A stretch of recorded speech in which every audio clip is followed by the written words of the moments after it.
오늘 영상 레전드예요. 제가 감히 확신하는데 유튜브 어디에도 오늘 제가 다룰 주제들을 저처럼 설명하는 사람은 없을 거예요. 오늘 제가 다룰 주제는요. 첫 번째, 우리가 살고 있는 이 우주의 작동 원리가 어떻게 되는지. 두 번째, 리얼리티 트랜스서핑의 현실 골라잡기를 어떻게 하는 건지. 세 번째, 내가 원하는 모든 현실이 존재하는 가능태 내에서 좌표 이동은 어떤 원리로 가능한 건지 얘기해보고 싶어요. 이것들에 대해 이론을 설명하는 사람은 많이 있겠지만 그 이론을 자기 삶에서 어떻게 적용하고 삶이 어떻게 바뀌었는지 본인의 사례를 직접 들어주는 사람은 거의 없을 거예요. 귀 쫑긋 세우시고 들어주세요. 오늘 영상도 단 한 번으로는 이해하기 쉽지 않으실 거니까 여러 번 들으시고 의식 수준을 흔들어 깨워주세요. 들어가 보실까요? 우주 양자장에는 여러분이 생각해낼 수 있는 모든 일들의 데이터, 심지어는 상상조차 할 수 없는 무의식 속의 모든 데이터가 전부 들어있어요. 잠을 잘 때 꾸는 꿈은 영혼이 3차원 의식에서 벗어나서 양자장 속 데이터를 들여다본 거예요. 어마어마한 데이터들이 우주 양자장의 파동의 형태로 촘촘히 메워져 있어요.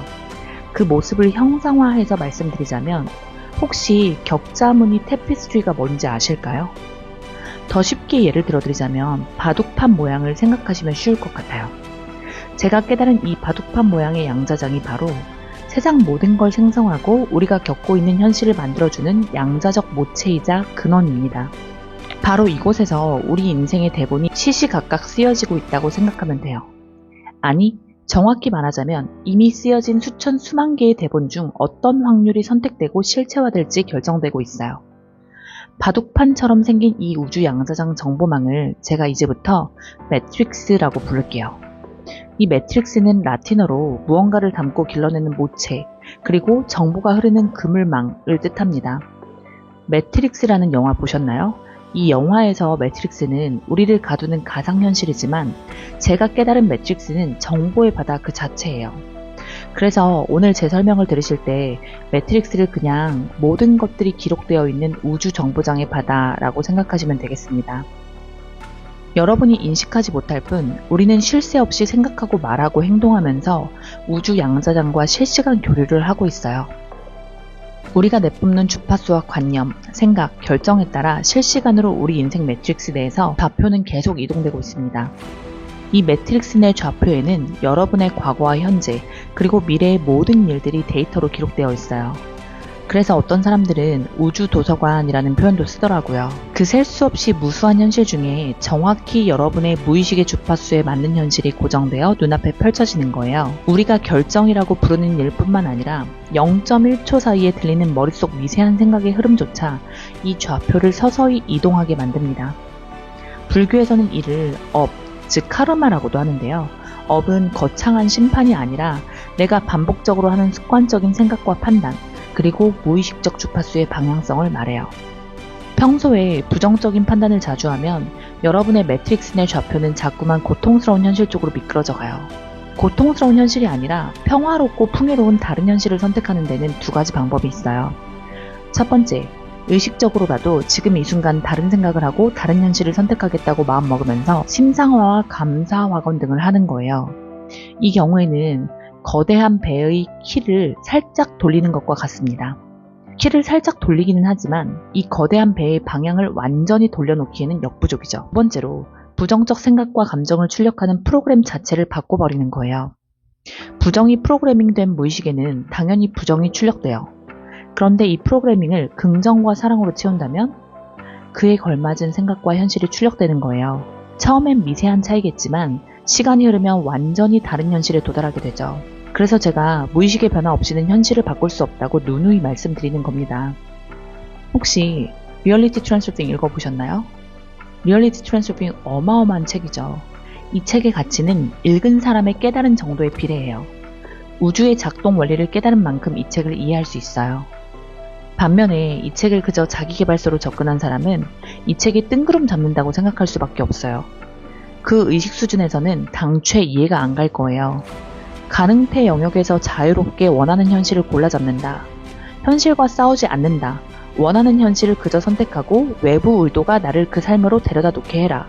라고 하는데 뭘 어디서 골라 잡아서 외부 의도의 흐름을 어떻게 타라는 건지 감도 안 올 거예요. 이 책에서 말하는 이 가능태 영역을 쉽게 이해하시려면 구글 맵을 생각해 보시면 돼요. 전 세계의 모든 길과 건물이 사진으로 찍혀 좌표화되어 있는 구글 맵이요. 이 구글 맵에는 여러분이 상상조차 해본 적 없는 지구 오지의 길에 대한 정보도 있겠죠. 여러분이 인식하고 체험하지 못할 뿐 여러분이 상상하고 원할 수 있는 모든 현실은 이미 그 매트릭스의 특정 좌표로 에너지와 정보의 형태로 파일로서 존재하고 있어요. 이때 파일로 존재한다는 것은 사용자가 플레이 버튼을 누르기 전에 동영상 파일이라고 생각하시면 돼요. 내 USB에 영화가 동영상 파일로 들어있는데 내가 재생을 누르지 않았다고 해서 그 동영상 파일이 존재하지 않는 것은 아니죠. 그래서 우리가 인식하고 있는 현실 외의 모든 가능성과 불가능성이 동시에 실제합니다. 여러분은 이제 실제에 대한 개념을 서서히 바꾸셔야 해요. 양자장에는 3차원 여러분이 상상조차 할 수 없는 모든 일들이 데이터 상태로 존재하고 있어요. 리얼리티 트랜스서핑 작가인 바딤 젤란드는 양자 물리학자로서 이런 사실을 알고 우주의 작동 원리를 통해서 인생을 해킹하는 방법을 책으로 설명한 거고요. 이 책이 정말 좋은 책이긴 하지만 일반인으로서 이 책의 내용을 이해하고 삶으로 살아내기는 쉽지 않을 겁니다. 근데 제가 그 방법을 이 영상을 통해 공개하겠다는 거예요. 그것도 바로 적용 가능한 아주 쉬운 공식으로요. 한마디로 결론만 얘기하자면 외부 의도의 흐름, 펜듈럼, 내부 의도와 중요성, 이 모든 용어 다 모르셔도 돼요. 그냥 무의식 정화만 하면 한 큐에 해결되는 거예요. 그냥 매트릭스 내 좌표 이동이 알아서 저절로 되는 게 이 무의식 정화예요. 노력할 필요도 없어요. 그래서 제가 무의식 정화를 현실 창조 치트키라고 하는 거예요. 물론 이 책에서도 여러 가지 기법을 소개하고 있기는 해요. 펜듈럼 무시하기, 중요성 낮추기, 슬라이드 기법 등등요. 근데 이런 개념을 머리로 이해한다 한들 모든 게 존재하는 매트릭스에서 원하는 현실을 골라 잡는다는 게 말은 쉬운데 이게 삶으로 살아내지지 않죠. 약간 어떤 느낌이냐면 스케이트 위에 제대로 서지도 못하는 제 앞에서 김연아가 트리플 악셀을 보여주면서 그냥 하면 된다, 이렇게 해봐라 라고 하는 느낌? 이 책에서 펜듈럼이라고 표현하는 건 뭐냐면 여러분의 심기를 건드리는 눈에 보이지 않는 에너지체라고 생각하시면 돼요. 우리가 분노하게 되는 아동학대 사건, 자잘한 교통사고, 교통체증, 누군가 무심코한 상처 주는 말 등등 이 모든 게 다 펜듈럼인데 저자는 감정적으로 동요하게 될 때마다 펜듈럼을 인식하고 무시하라고 합니다. 근데 이게 쉽나요? 원한다고 해서 감정 스위치를 끄고 무덤덤해질 수 있다면 이미 도인이겠죠. 반면에 내가 내 무의식의 상처를 치유하고 나면 누가 와서 건드려도 반응할 것이 없어져요. 내가 어떤 일에 감정적 동요를 하고 있다면 100% 건드려지는 아픔이 있다는 거예요. 이해를 돕기 위해서 얼마 전에 제가 겪었던 일을 예로 들어드릴게요. 제가 얼마 전에 남자친구 어머님을 만날 일이 있었어요. 만나서 식사하는 자리에서 어머님께서 제가 듣기에 좀 거북한 말씀을 하셨는데 그게 식사 뒤에도 계속 생각이 나고 기분이 나쁘더라고요. 객관적으로 그렇게까지 신경 쓸 일은 아닌 것 같은데 제 무의식은 쉴 새 없이 그 상황을 리플레이하면서 아, 그때 이렇게 말할 걸 하면서 후회하고 있더라고요. 이때 신경 쓰지 말자, 펜듈럼에 먹이 주지 말자 라고 해봤자 의미 없어요. 내 마음과 머리가 따로 노는 건 이미 다들 경험해보셨잖아요. 저도 이번 일을 겪고 머리 감으면서도 계속 그 상황이 리플레이 되고 운전하고 가면서도 어머님의 말씀이 머릿속에 계속 맴들고 그때 왜 이렇게 말 안 했지? 라고 하면서 자책하게 되고 이 상황을 반나절 정도 겪다가 제 가슴에 집중하면서 무의식 정화를 시작했어요. 이 기억은 수치심과 관련이 있어서 그런지 가슴보다는 배꼽 아래쪽에서 압박감과 에너지의 정체가 느껴지더라고요. 그냥 그 에너지를 마음의 눈으로 바라봐주고 느껴주었어요. 제가 방금 얘기한 이 부분이 무의식 정화 방법인데 이미 몇 분은 알아채셨을걸요? 여튼 그 감각에 집중하고 금방 과거 기억이 올라오더라고요. 이렇게 그리 깊지 않은 상처는 비교적 정화가 쉬워요. 어릴 적 가족 모임에서 제가 키가 크다고 아빠가 자랑하니까 고모라는 분이 기집애가 키가 커서 뭐하냐, 얼굴이 예뻐야지, 지아쟤는 키만 멀대 같고 인물이 없다 라고 말했던 그 상황이 바로 어제 일처럼 떠올랐어요. 그때 수치심을 느낀 어린 저는 그 감정을 어떻게 해결해야 할 줄 몰라서 그냥 억누르고 지나갔죠. 그때 억누른 이 감정은 에너지로 뭉쳐서 몸에 붙어있게 돼요. 억눌린 에너지라는 게 눈에 보이지 않아서 미심쩍으실까봐 과학적 근거를 들어 설명을 해드릴게요. 감정은 화학적 신호인데 이 신호가 제대로 흘러나가지 못하면 우리 몸에서 가장 약한 부분이나 특정 기능을 담당하는 장기 혹은 긴장된 근육 속에 에너지가 정체되게 만들어요. 억울함을 참으면 목이나 가슴이 답답해지고 두려움을 느끼면 위장이 꼬이는 것 같은 느낌 다들 한 번씩 느껴보셨죠? 우리가 어린 시절에 겪은 상처는 단순히 뇌 속의 기억으로만 머무르는 게 아니라 실제로 우리 몸이라는 물리적 공간에 정체된 에너지 입자로 머물러요. 그래서 저는 몸을 통한 무의식 정화를 해요. 몸을 통해 들어가 보면 어디에 어떤 에너지가 정체되어 있고 어떤 기억이 새겨져 있는지 다 보여져요. 제가 기억하고 있는지조차 몰랐던 수십 년 전, 심지어는 전생인지 조상의 기억인지 모를 수백 년 전의 일까지 떠올라요. 와, 이거 진짜 저만 할 수 있는 설명일걸요? 여러분 방금 무릎을 탁 치셨어야 돼요. 어디서 이런 얘기 들어보신 적 있나요? 감정적 상처는 뇌 속의 기억이 아니라 몸의 에너지체로 저장되어 있다. 그 에너지체를 풀어주는 게 근본적인 무의식 정화다라는 말 들어보셨을까요? 저는 이런 것들을 어디서 배운 게 아니고 제가 정화하면서 스스로 체득한 것들인데 몇 년 전에 정화 초보인 저에게 이런 가이드를 해주는 사람이 있었더라면 얼마나 좋았을까 싶은 생각이 들어요. 제가 지금 구독자가 500명이 채 안 되는데 벌써 저를 만나신 여러분은 정말 럭키하신 거예요. 여튼 다시 이야기로 돌아가서 남자친구 어머님께서 기분 나쁜 말을 하셨는데 저도 모르게 그 상황을 계속 돌려보면서 화나는 감정을 다시 느끼고 있었다고 했잖아요. 그래서 몸을 통해 관련된 기억을 찾았더니 어린 시절 고모 때문에 수치스러웠던 기억이 떠올랐고요. 그 기억을 찾자마자 그 상황으로 돌아가서 외모 비하 당한 저를 끌어안아줬어요. 그리고 손잡고 편을 들어줬고요. 그리 심하게 아픈 상처는 아니었는지 금방 치유가 되는 게 느껴졌어요. 그리고 어떻게 됐는지 아세요? 아무리 머리로 이제 그만 생각해야지, 그냥 남친 어머님이 성격이 좀 꼬이신 분인가 보다 하고 이해하고 넘어가자 라고 스스로를 아무리 설득해도 안 되던 어머님과의 대화 리플레이가 그냥 멈춰버렸어요. 이젠 그때 생각이 제 가슴에 불을 지피질 않아요. 어린 시절 외모 비하에 상처받았던 내면 인격을 만나기 전까지는 어머님과의 대화만 생각하면 가슴에 욱하고 성질이 올라왔는데 그 내면 인격을 만나서 치유해 주자마자 그 대화가 별거 아닌 해프닝이 되어버린 거예요. 이때 바로 아주 자연스럽게 나도 모르는 새에 매트릭스 내 좌표 이동이 일어난 거예요. 불과 몇 분 전까지는 남친의 어머니에게 기분 나쁜 말을 들은 피해자이자 반응자에서 그 사건을 아무렇지 않은 해프닝으로 여길 수 있는 현실의 창조자의 위치에 서게 된 거예요. 같은 상황이 발생했을 때 그것을 상처받는 일로 여기느냐 아니면 그냥 나를 지나쳐가게 두느냐는 어마어마한 차이예요. 전자는 피해자로 사는 좌표에 계속 머무르면서 피해받는 상황을 계속 창조하게 된다면 후자는 매트리스 속 현실을 내가 골라잡는 창조자의 위치로 좌표 설정이 되는 거죠. 여러분은 어떤 삶을 살고 싶으세요? 현실에서 끊임없이 계속 긁히고 아픈 삶을 살고 싶으세요? 아니면 어떤 일이 일어나도 문제로 인식하지 않는 현실 창조자의 상태로 살고 싶으세요? 당연히 후자일 거예요. 근데 자꾸 삶 속에서 내가 아프고 긁히고 고통스럽다면 무의식 속에 억눌린 상처가 많은 거예요. 내가 어떤 일에 감정적 동요를 하게 되고 반응을 하게 된다면 100% 무의식 속 상처가 건드려진 거예요. 그걸 머리로 억지로 괜찮다 해봤자 절대 괜찮아지지 않아요. 왜냐하면 몸에 새겨진 상처 에너지가 건드려져서 소용돌이 치고 있는 거거든요. 그건 머리로 이성으로 납득해서 해결될 문제가 아니에요. 분명히 존재하고 있는 그 에너지 정체를 풀어주면 한 큐에 해결이 되는 거예요. 그리고 더 대박인 건 뭐냐면 그렇게 건드려진 상처를 치유하고 에너지를 풀어주자마자 내 주파수의 변동이 일어나면서 내가 지금 서 있는 매트릭스 내 좌표에서 가장 가까운 곳에 더 행복한 좌표로 좌표 이동이 일어난다는 거예요. 방금 제가 드린 말씀 대박적인 깨달음이니까 꼭 이해해 주셔야 돼요. 지금부터 중요하니까 더 집중해 주시고요.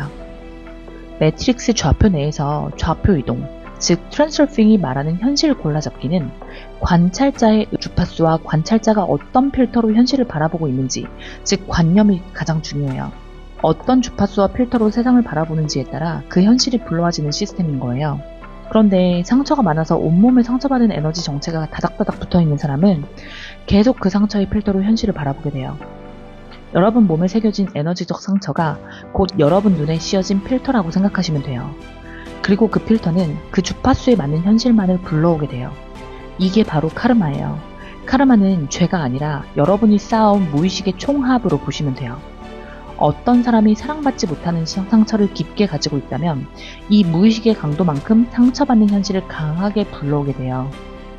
만약에 어떤 사람이 가만히 있어도 사랑받는다는 필터를 가지고 현실을 바라보면 가만히 있어도 돈과 사랑이 넘치는 현실을 끌어오게 돼요.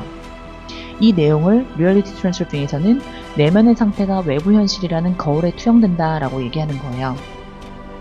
힘든 인생이 반복적으로 펼쳐진다는 건 당신의 무의식 속 인격들이 보내는 처절한 SOS라고 생각하시면 됩니다. 그러니까 자꾸 외부 현실을 고치려고 거울만 닦는 일을 그만하세요. 무의식 속의 상처를 들여다봐 주세요. 제가 한 달 동안 영상을 만들지 못했잖아요.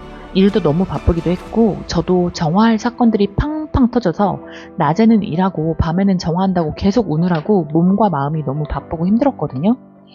그만큼 영상 만들 내용이 어마어마하게 쌓여 있어요. 그 중에 하나만 오늘 영상의 마무리로 풀어볼게요. 얼마 전에 제가 남자친구와 다투고 헤어진 일이 있었어요. 이 사람이 제가 무의식을 어느 정도 정화하고 만나게 된 첫 사람이기도 하고 혼란형 애착이었던 제가 처음으로 마음을 열고 만난 사람이어서 헤어진 뒤에 후유증이 힘들더라고요. 20대에도 안 겪어본 이별 후폭풍을 이제야 겪어봤는데 꽤 힘들더라고요. 그래서 한 3, 4일을 계속 울면서 정화했던 시간이 있었는데요. 이때 그 사건 덕분에 제가 얼마나 많은 내면 인격체들을 만났는지 지금 돌아보면 너무너무 감사한 시간이었어요. 저는 이렇게 현실에서 어떤 사건이 일어났을 때 그 사건 자체를 해결하려고 하지 않아요. 그냥 그 사건이 내 마음에 어떤 동요를 일으키는지 저의 무의식을 들여다볼 기회로 삼아요. 그래서 이번 남자친구와 헤어진 사건을 통해서 제 마음을 들여다보면서 아주 심연에 있었던 상처와 내면 인격을 만나게 되었어요.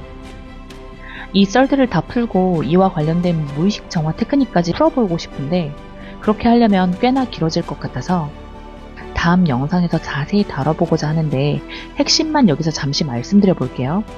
처음에 남자친구와 헤어진 뒤에 남자친구가 정말로 저를 떠날 것 같아서 이 관계가 끝인 것 같아서 미칠 것 같이 불안하고 힘든 마음이 들더라고요. 머리로는 내가 아깝지, 어차피 힘든 인연이었는데 잘 헤어졌지 라고 생각하는데 마음은 미친 듯이 괴롭고 불안한 거예요. 그래서 이 마음을 파고 들어가 보니까 역시나 성인인 저의 마음보다는 어릴 적 상처받은 내면 인격이 자신의 상처를 이 사건에 투사하고 있더라고요. 이게 바로 빙의예요, 여러분. 엄청난 귀신이 씌어서 미치는 것뿐만이 빙의가 아니라 무의식 속의 자아가 너무 강해서 현실을 있는 그대로 보지 못하게 하는 것. 상처받은 마음으로 현실을 왜곡하는 것. 이게 바로 빙의예요. 이것도 진짜 엄청난 깨달음이에요, 여러분. 이거 꼭 이해하셔야 돼요. 다시 돌아가서 남자친구가 영영 떠날까 두려운 마음을 정화하면서 제가 잊고 있던 어린 시절의 상처가 수면 위로 떠올랐는데요. 남자친구가 아예 떠나갈까 두려운 제 마음을 계속 느끼고 가슴에서 느껴지는 감각에 집중했더니 어린 시절에 살던 집에 마루에서 엄마를 하염없이 기다리던 어린 시절의 제 모습이 보여지더라고요. 이건 제가 의식적으로 만들어내거나 상상하는 것과 달라요. 왜냐하면 무의식 속에 저장된 상처는 언어나 단어로 올라오지 않고 이미지로 떠오르거든요. 무의식은 언어가 발달하기 전 생성된 원초적인 부분이라서 그래요. 이것에 대해서는 다음 영상에서 더 자세히 설명드릴게요. 하여튼 제가 어릴 때 저희 부모님이 부부싸움을 정말 전국에서 둘째가라면 서러울 정도로 격하게 하셨거든요. 그것 때문에 저는 항상 전쟁터에 사는 것 같은 기분으로 힘들게 커왔다는 거는 현재 저도 기억을 하고 있었지만 엄마가 집을 자주 나가서 어린 시절에 제가 힘들고 두려웠던 건 인지를 못하고 있었거든요. 근데 남자친구가 떠나갈까봐 두려운 감정을 느끼자마자 엄마가 집을 나가서 벌벌 떨며 마루에서 기다리던 그 작고 불쌍한 내면 인격을 만나게 되었어요. 그리고 그 내면 아이를 만나서 그 아픈 상처를 달래주자마자 어떻게 됐는지 아세요? 그냥 순식간에 매트릭스 내 좌표 이동이 되어버리더라고요.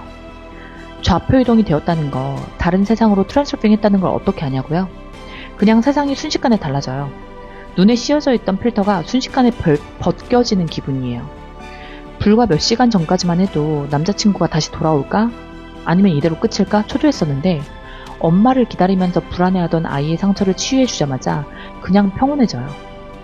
현실은 달라진 게 하나도 없는데 제 마음이 그냥 다른 차원의 세상에 온 것처럼 평온해지는 거예요. 그 남자와 다시 만나도 만나지 않아도 상관이 없어져요. 내면 인격을 달래주고 정화하고 나서 그 남자와 헤어지고 힘들어하면서 썼던 일기장을 근데 와 이걸 내가 쓴 게 맞나? 왜 이렇게 남자한테 목매고 있었지? 진짜 오글거린다 라고 하게 되는 거예요.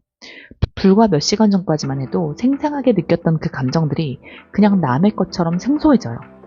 남자친구가 영영 떠나갈까봐 두렵고 초조했던 그 감정이 사실은 성인인 제 것이 아니라 엄마가 아예 돌아오지 않을까봐 덜덜 떨었던 7살 작은 내면 인격의 것이었던 거예요.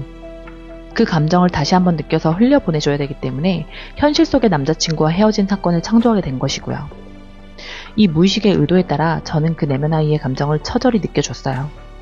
그렇게 하자마자 3일 동안 나를 힘들게 하던 남친과의 이별 사건이 별 대수롭지 않은 일이 돼버린 거예요. 왜? 어차피 나를 힘들게 하던 그 감정은 내 것이 아니라 그 내면 인격의 것이었으니까요. 그 감정을 느껴서 해소해주자마자 현실이 아예 다르게 보이는 거예요. 이게 바로 트랜스서핑이고 매트릭스 내 좌표 이동이고 새로운 현실 창조고 진정한 의미의 시크릿이에요. 여러분은 지금 마음이 힘들 때 현재 여러분이 느끼는 감정이라고 생각하시겠지만 사실 세밀하게 들여다보면 성인인 여러분이 느끼는 감정보다 내 안에 억눌린 자아들이 느끼는 감정을 내 현재 몸으로 느끼는 경우가 훨씬 많아요. 무의식 정화로 어떻게 인생이 변한다는 건지 이성적인 납득이 되셨을까요? 왜 무의식 정화가 현실 창조의 치트키인지 이해가 되셨을까요? 다음 영상에서는 제 사례를 예로 들어서 어떻게 무의식 정화를 했는지 좀 더 자세하게 풀어볼게요. 아마 다음 영상은 저의 개인사에 대해서 많이 풀게 될 것 같아요. 제가 매번 영상에 이렇게 저의 사례를 들어드리는 게 제 입장에서는 썩 편안하지가 않아요. 저는 살면서 제 제일 친한 친구에게도 저의 아픔에 대해 자세히 털어놓아 본 적이 없거든요. 그런데 왜 이 공개적인 영상에서 자꾸 제 이야기를 사례로 들어드리냐면 유튜브상에 이론적으로 완벽한 영상은 넘치는 것 같은데 실제로 그것을 자기 삶으로 살아내고 어떤 변화를 이룩했는지에 대해 실질적인 방법과 성과를 얘기해주는 채널은 없는 것 같아서예요. 또 여러분도 저의 실제 사례를 듣는 걸 더 좋아하실 것 같고요. 여러분 생각은 어떠신지 댓글로 나눠주시면 참고할게요. 오늘 영상을 들으시면서 여러분 가슴속에 작은 울렁임이라도 있었다면 여러분의 의식이 깨어나고 있다는 거예요. 여러분의 의식이 깨어난 정도만큼 딱 그만큼만 제가 영상에서 드리고자 하는 깨달음을 얻어 가실 수 있을 거예요. 오늘 영상도 생각날 때마다 다시 들으시면서 여러분의 의식을 준비시켜 주세요. 저는 다음 영상에 더 깊고 진솔한 이야기를 들고 찾아올게요. 다음 영상에서 만나요.